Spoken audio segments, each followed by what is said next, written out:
Olá pessoal, desculpa aí, caiu a conexão da internet. Eu estava exatamente no ponto em que falaria desse conluio, dessa parceria que existe, dessa sociedade que existe hoje no Brasil entre o sistema financeiro, uma parte da elite econômica abastada, que tem fortuna e fartura, e a parte política, o sistema político, especialmente esse sistema de governo, que hoje é comandado pelo Temer. Eu tinha dito antes que o Temer, o Lula e a Dilma são irmãos siameses. Eles são farinha do mesmo saco, isso é a realidade. E são igualmente responsáveis pela situação que nós estamos vivendo hoje no Brasil. Não sei qual é o mais responsável. Bom, o mais responsável é o Lula, que está preso. Pelo menos esse já está pagando caro pelo que fez. Mas os outros foram coadjuvantes do Lula, tanto a Dilma quanto ao Temer. Eu vejo um candidato, vamos dizer o nome logo, o Meirelles, por exemplo, querendo diferenciar a Dilma do Lula, não é? Mas o próprio Meirelles também trabalhou no governo da Dilma. Ele está descartando isso, mas trabalhou. Ele foi o chefe da autoridade olímpica no governo Dilma Rousseff. Então ele participou dos 3 governos. Ele participou do governo do Lula, do governo da Dilma e do governo do Temer. E é responsável também por esse desastre todo. E quem também se escondeu durante todos esses anos, não participou da política e ficou se enriquecendo no sistema financeiro, também é responsável. Também é responsável, foi conivente e se beneficiou disso. Então vamos ser claros. O Temer se transformou no maior cabo eleitoral do PT porque ele é um desastre no governo. E o PT tem essa capacidade de mentir, né, de mistificar, de enrolar, de enganar. E joga toda a culpa no Temer, como se ele fosse o culpado. Tem um senador aí que hoje apoia o candidato Bolsonaro. Ele, no dia da comemoração da vitória da Dilma, lá no hotel, hoje é Golden Tulip, antes era Blue Tree, lá, ao lado da presidente Dilma, com a camiseta da Dilma, era o mais eufórico, comemorando a vitória da Dilma. E agora ele se diz oposição desde criança, ataca Lula, ataca Dilma, ataca todo mundo para defender o seu candidato da extrema-direita, que é o Bolsonaro. Enfim, é assim a política. Os oportunistas de última hora que chegam e ocupam o lugar daqueles que estavam ali durante todo o tempo combatendo a corrupção, enquanto eles estavam se beneficiando, estavam à sombra do poder. É por isso que eu sempre pergunto, onde você estava quando o Brasil estava sendo assaltado? Mas enfim, essa é a realidade. Eles cresceram, voltaram a crescer, o PT voltou a crescer, graças ao Temer, que é o grande cabo eleitoral do PT, pela sua ruindade, pelo governo péssimo que faz. Não fez reforma alguma. Na verdade, fez puxadinhos mal ajambrados, né, como se fosse reforma. E isso é um desastre para o país. E aí o PT explora isso, dizendo, olha, a culpa é do Temer. São 62 milhões abaixo da linha da pobreza, a responsabilidade inteira é do PT, que governou 15 anos. E aí, mas eles querem jogar tudo nas costas do Temer. O Temer tem uma parte disso, é responsável também. Mas eu estava dizendo que há um conluio, né, que há uma parceria, que há uma sociedade. Estou tentando esclarecer as coisas como eu vejo, com a maior sinceridade.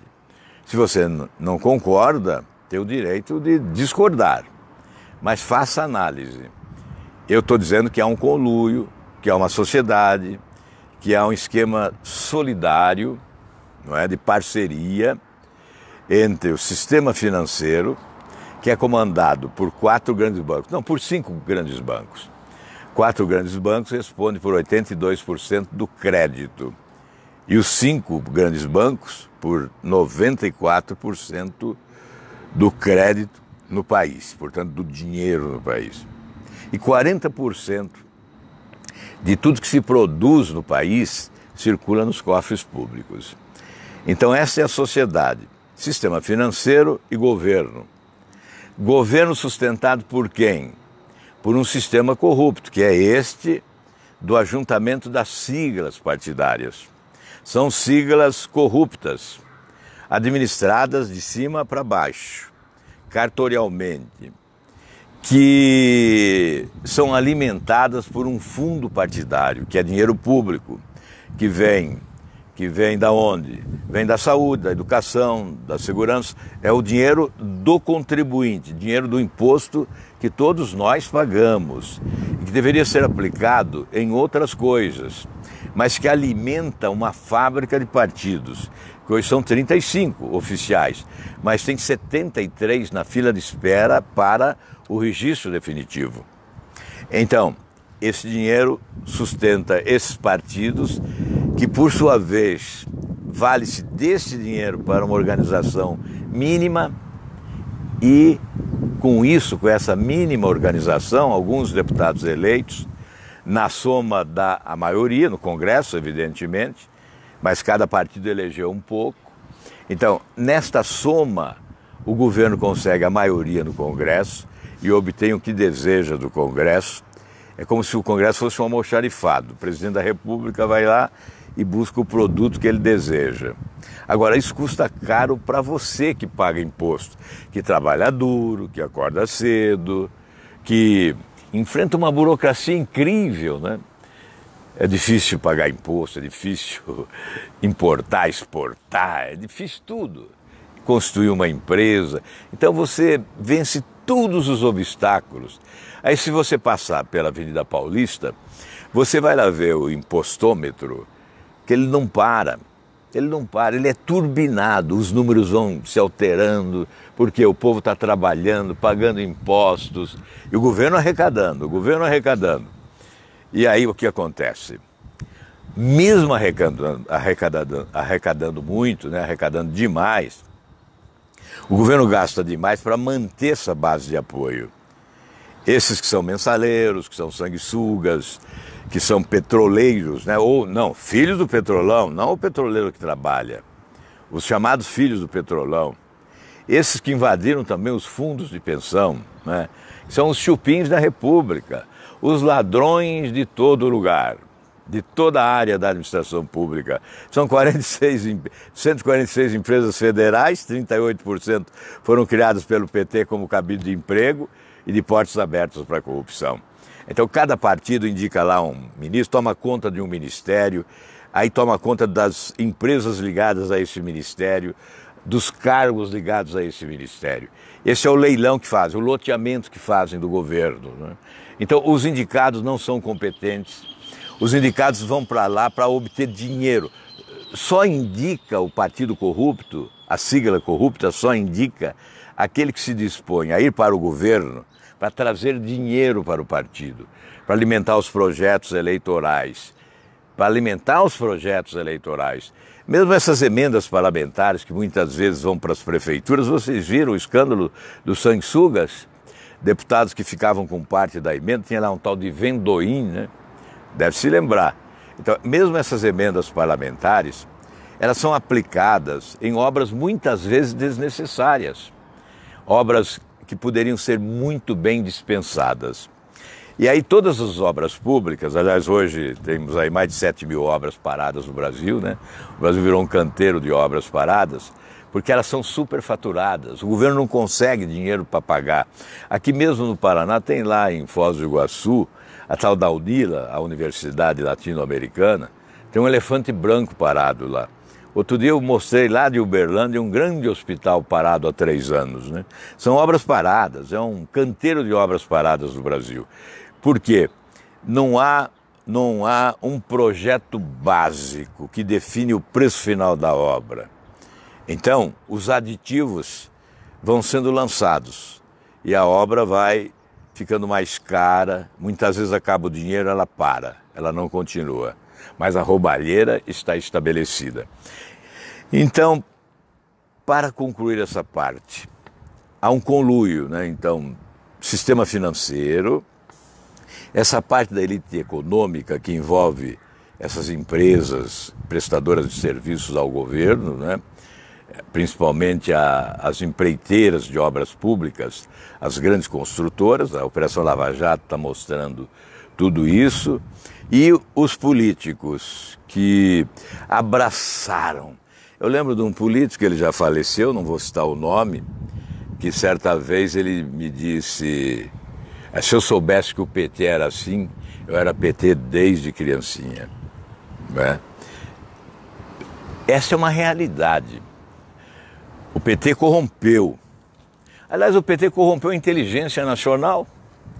Tem representantes da inteligência nacional que se tornaram corruptos, que defendem a corrupção. Alguns artistas, alguns músicos, né? A Lei Rouanet passou a ser também um instrumento de corrupção. Então, o PT corrompeu até a inteligência nacional. E esse conluio existe realmente. E ele está trabalhando agora na campanha. Esse é o alerta que eu quero fazer. Há uma mão grande, muito pesada, sobre a campanha eleitoral, nas sombras. Nem todos identificam. Mas se você vê que bancos começaram a fazer pesquisa como ninguém, há uma enxurrada de pesquisa, desde aquele momento em que os partidos discutiam alianças, os bancos faziam pesquisas exatamente para publicar, não era para esconder para si, não. Para se orientar, era para publicar, para interferir no processo, para influenciar no processo, para fazer esse ajuntamento de siglas. E com esse ajuntamento de siglas, reunir tempo de televisão e dinheiro do fundo eleitoral. Vamos dar um nome às coisas, né? Essa aliança do PSDB, por exemplo, que tem aí um ajuntamento de muitos partidos, que eu chamei de Arca de Noé, tem mais de 800 milhões, eu não sei o número exato, mais de 800 milhões de reais de fundo eleitoral. Isso é para gastar na campanha. Então, cada candidato a deputado federal, que é deputado federal, tem 1,5 milhão, 2 milhões, 3 milhões para a sua campanha. Então, esse dinheiro está sendo distribuído em todos os estados, em todos os municípios brasileiros, e vai lá na propaganda eleitoral também o nome do candidato a presidente. Porque ao repassar esse dinheiro, há uma condição imposta. Qual é a condição? Olha, tem que fazer a campanha do presidente. Então é muito dinheiro, e com isso também há muito tempo de rádio e de televisão. O espaço é enorme. Essa aliança aí, chamado Centrão, né, da Arca de Noé, tem 342 inserções durante a campanha. Aquele comercial que entra no meio do Jornal Nacional, no meio da novela. E aí a lei também permite que o candidato rico, e nós temos especialmente 2 muito ricos, com mais de 300 milhões declarados no imposto de renda, que eles possam gastar parte da sua fortuna na campanha. Então, tem candidato que diz, vou gastar 20 milhões, um disse isso, outro gasta muito na internet, né, diariamente, joga lá muito dinheiro na internet. Então, isso desequilibra o processo, contamina o processo. A eleição se torna injusta. E aí vem também a mídia tradicional. Vocês todos os dias estão vendo no Jornal Nacional apenas alguns candidatos. Eles foram escolhidos aleatoriamente, porque não tinha começado a campanha. Aliás, havia um empate rigorosamente técnico entre quase todos. Só tinham 2 à frente, o preso e o representante da extrema-direita, que é o Bolsonaro. Os 2 estavam à frente. Os outros todos estavam empatados tecnicamente. Não, mas a emissora de televisão escolheu a mais poderosa, aquela que tem o maior palanque eletrônico do país, que ofereceu 27 minutos de entrevista no horário nobre para 5 candidatos escolhidos. E 1 minuto todo dia em todos os noticiosos. E para nós, uma vez por semana. E o comentário é diário, né? Aí vai para outra emissora, e o comentário é todo dia, que ela vive de notícia e tal, e comenta sem parar. Então, há uma desigualdade, mas a lei diz que nenhuma emissora de televisão e de rádio pode oferecer espaço diferente sob pena de punição. É irregular. Então, quando você beneficia 5 candidatos e prejudica 7 candidatos, você está rasgando a lei. Aí alguém pode dizer, não, mas são muitos candidatos. Como são 5 por dia que estão colocando, em 2 dias você teria colocado 10 e faltariam 3, mas sobrariam 5 dias. Então, dá para você rodar pelo menos 2 vezes todos os candidatos. Onde está a criatividade do TSE? Porque o TSE alegou que são muitos os candidatos, então a emissora tem dificuldade. Dificuldade coisa nenhuma. Dificuldade coisa nenhuma. Que criatividade é essa? Se todos estamos habilitados a disputar a eleição, por que não estaríamos habilitados a ocupar o mesmo espaço de televisão? Mas uma coisa, tem uma lei que diz que para participar do debate o partido tem que ter 5 deputados, né? Então só os que têm 5 deputados. Aí eu acho correto, porque estabelece um limite para excluir aquelas siglas que na verdade não existem, que são só siglas para obter o fundo eleitoral. Mas é uma regra estabelecida e que é obedecida no debate. Porque não se obedece pelo menos essa regra para oferecer esse espaço generoso. Eu vou fazer uma confissão a vocês agora aqui. Quando eu fui candidato a presidente, quando aceitei essa incumbência, eu fiz essa leitura. Eu pensei, é um ano de grande indignação nacional e de revolta. Como eu trabalhei contra a corrupção todos esses anos, denunciando, criticando, investigando, propondo representações do Ministério Público, só em relação à Petrobras foram 19, eu não parei esse tempo todo, era quase todo dia na tribuna, desde o primeiro governo do Lula, pedi o impeachment do Lula, fiquei sozinho, eu ia para a tribuna e dizia, o escândalo de hoje faz esquecer o de ontem, espera o de amanhã para ser esquecido. Então eu imaginei que os brasileiros tinham prestado atenção em tudo isso, e que eu poderia ser o porta-voz dessa indignação. Se fui antes, achei que poderia ser também durante a campanha. E aí eu imaginei, não vou ter tempo de rádio e televisão no horário eleitoral, porque eu vou para um partido pequeno. Mas aí pensei, não, mas existe o horário das televisões, que fazem esta cobertura. Mas eu nunca imaginei que fosse discriminado. Eu nunca imaginei que pudesse ser excluído. E que para o meu lugar vão aqueles que nada fizeram nesses 15 anos de combate à corrupção. Ficaram calados, ficaram escondidos. Ou você sabe de um desses candidatos que combateu a corrupção? Me diga aí um, me diga.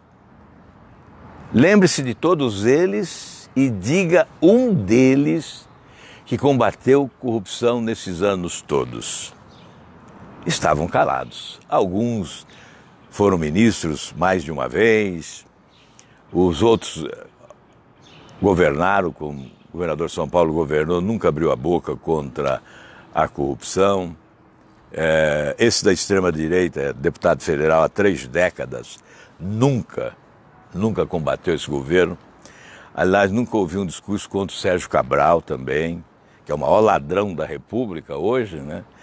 Que tem a condenação mais rigorosa, mais anos de cadeia, não é? Nunca ouvi uma palavra contra o Eduardo Cunha, por exemplo, aliás, abraçado, né? Mesmo esquema, mesmo grupo político no Rio de Janeiro e na Câmara dos Deputados. A sombra do poder, sim. Reclamem, podem reclamar, coloque os robôs aí, coloque os robôs, 70% já se investigou, é de robôs, coloquem os robôs aí, mas é a realidade, desminta essa realidade, se for capaz, desminta. Mostre um ato de competência, mostre 15 segundos de televisão com um ato positivo nesses 30 anos? 15 segundos só. Não estou sendo exigente, estou pedindo 15 segundos. Se você mostrar 15 segundos de um ato positivo na televisão, eu dou a mão à palmatória. Então como é que nós vamos dar esse salto no escuro? Como é possível dar esse salto no escuro? Eu vejo, olha, grande empresário hoje assumindo essa candidatura. Por quê? Porque sabe que por aí consegue manter a estrutura atual. Porque vai eleger alguém que não tem competência, que vai ter que transferir para o posto Ipiranga as decisões, e o posto Ipiranga está totalmente dominado. O posto Ipiranga é do esquema.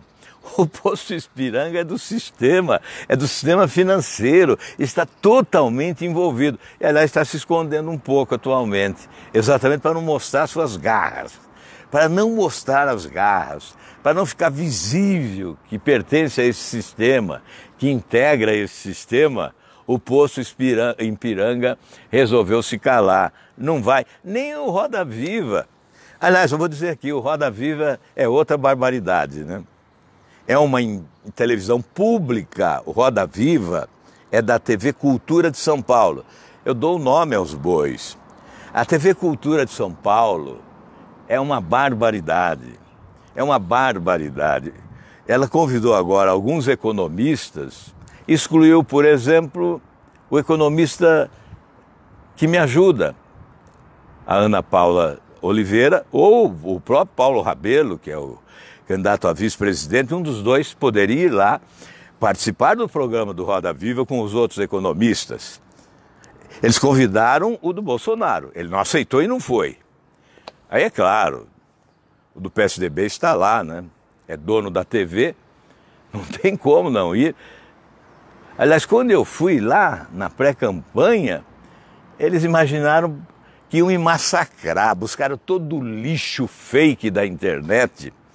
Numa vergonha, como se eu fosse o Judas a ser malhado naquele momento, impediram que eu colocasse conteúdo, colocasse proposta, porque ficaram com bobagem, com o lixo que eles arrancaram lá do esgoto da internet. Lixo produzido por eles, no esgoto da internet, de coisas inventadas.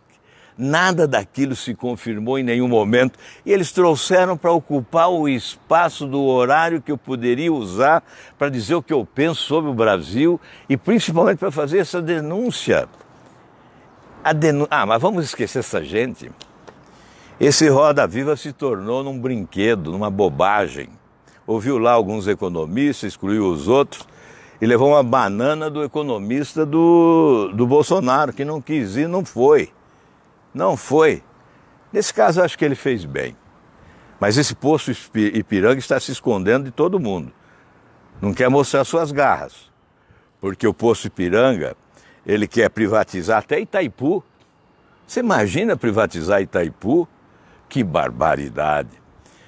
Enfim, nós estamos vivendo isso no Brasil e as pessoas precisam abrir o olho. Eu não vou cansar, eu vou continuar. Veja aí que estou conversando aqui há tanto tempo, desculpe, né? Você que está me acompanhando, a internet até parou, eu tive que voltar, estou conversando há muito tempo com vocês, mas eu quero dizer a verdade até o último minuto. E com fé de que a coisa ainda pode mudar, porque tem gente inteligente no Brasil. Não é só a burrice, não. Dizem aí que Deus limitou a inteligência e liberou a ignorância. É uma frase verdadeira, mas o núcleo inteligente do Brasil é suficiente para mudar as coisas. Então eu acredito na inteligência. Acredito na inteligência de vocês.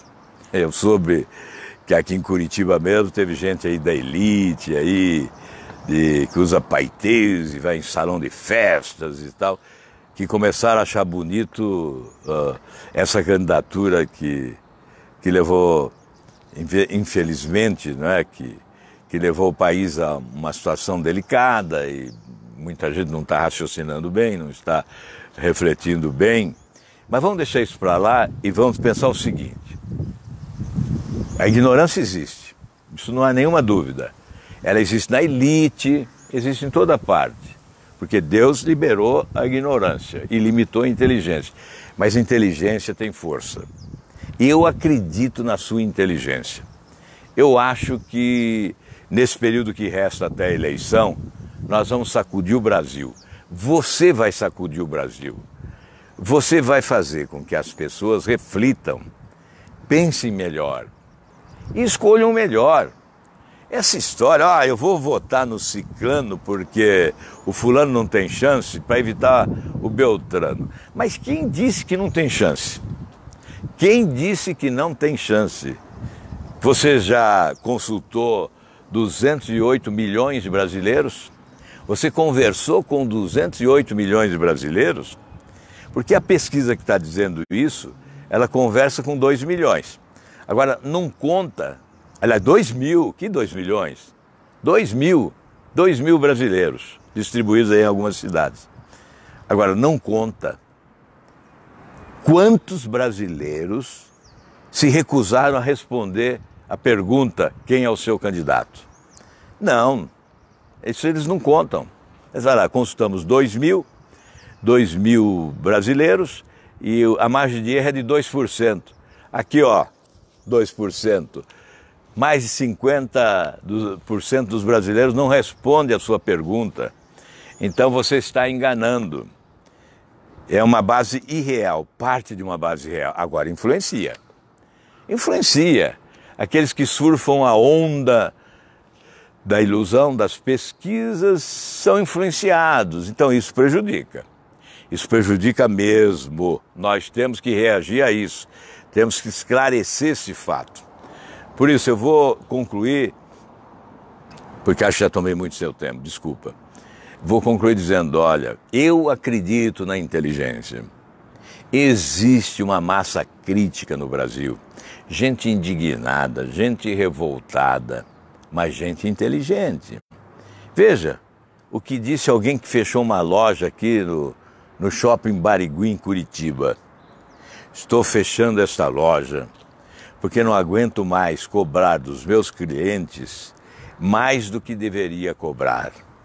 E não aguento mais pagar para os meus funcionários menos do que deveria pagar, porque estou sendo extorquido pelo governo.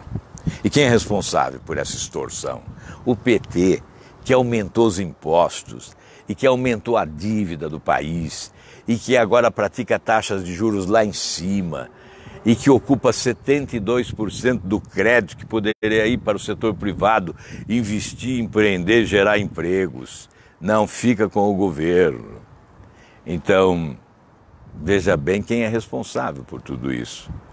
E vamos procurar um caminho de inteligência. Eu acredito na inteligência das pessoas. Nunca subestimei os outros. E nunca deixei de acreditar que tem gente muito inteligente. E tem gente mais inteligente, muito mais inteligente do que eu. Eu sempre pensei dessa forma, continuo pensando dessa forma. E acredito que você vai ajudar a mudar o Brasil para melhor, orientando o voto, levando o voto da lucidez, da consciência cívica e da inteligência para as urnas no dia 7 de outubro.